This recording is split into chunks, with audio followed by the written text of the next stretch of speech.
குன்றம் ஏந்தி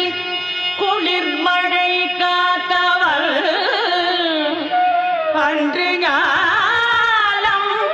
அளந்த பிறான் பரம் சென்று சேர் திருவேங்கடமாமலை ஒன்றுமே தொழ நம்